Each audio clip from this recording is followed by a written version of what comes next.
Before they called him the King of Pop, he was just a shy boy with a voice that was too big for the small house it lived in. Michael Joseph Jackson was born on August 29, 1958, in Gary, Indiana, the seventh of 9 children in a working-class family. His father, Joe Jackson, a crane operator, was also a strict taskmaster who saw musical gold in his children.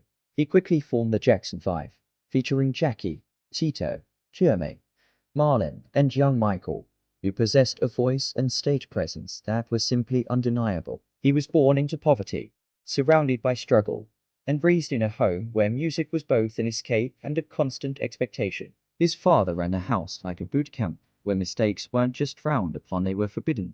Perfection wasn't the goal, it was the only rule, and Michael, the quiet child with wide eyes and a soft voice, obeyed. He channeled everything into the music. In 1968, the Jackson 5 signed with the legendary Motown Records, with Michael fronting the band.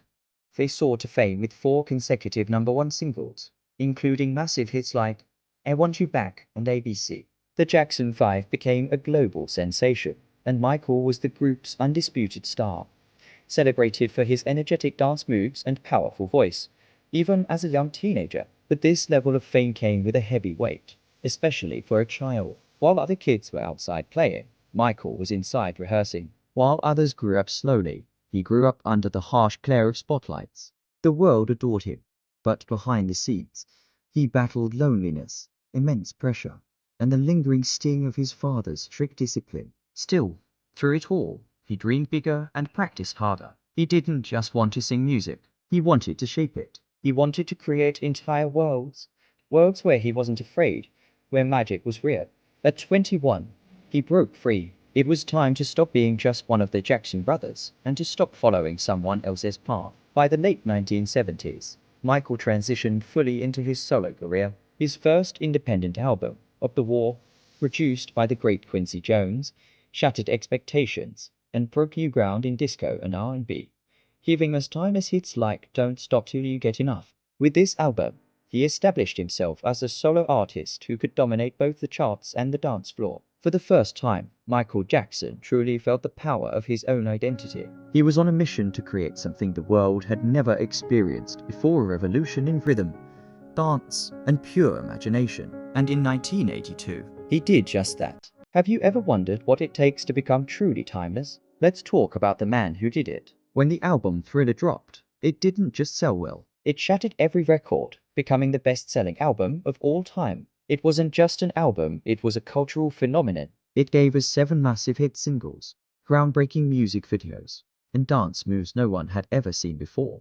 And then came the moonwalk. In 1983, on the Motown 25 special, Michael Jackson seemed to defy gravity. He froze time. People didn't just watch it, they obsessed over it, replaying it again and again, trying to figure out how it was even possible. That single performance cemented his status as a dance and fashion icon, establishing him as the one and only king of pop.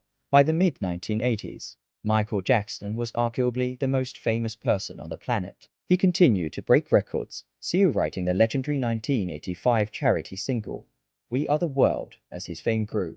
So did his isolation. He created his own private world, Neverland Ranch, a fantasy home complete with an amusement park and a zoo. But his creative fire never dimmed.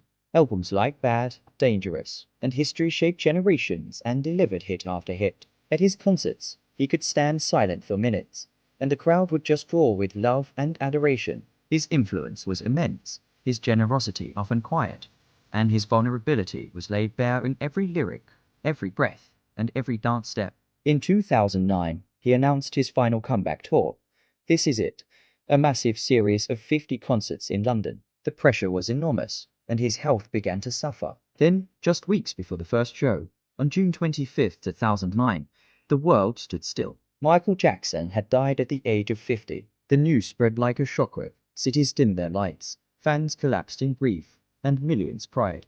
It felt like more than the loss of an artist. It was the end of an era. But his music never died. His dance moves never faded. His influence never slowed. Michael Jackson became what he always strived to be, timeless. He changed sound, he changed movement, and he inspired countless people to chase their own dreams in music and dance. And today, whenever someone tries to moonwalk across a floor, whenever a beat drops with that unmistakable MJ rhythm, or whenever a dreamer believes they can do the impossible, Michael Jackson lives again. Thanks for watching. Like and subscribe for more videos like this.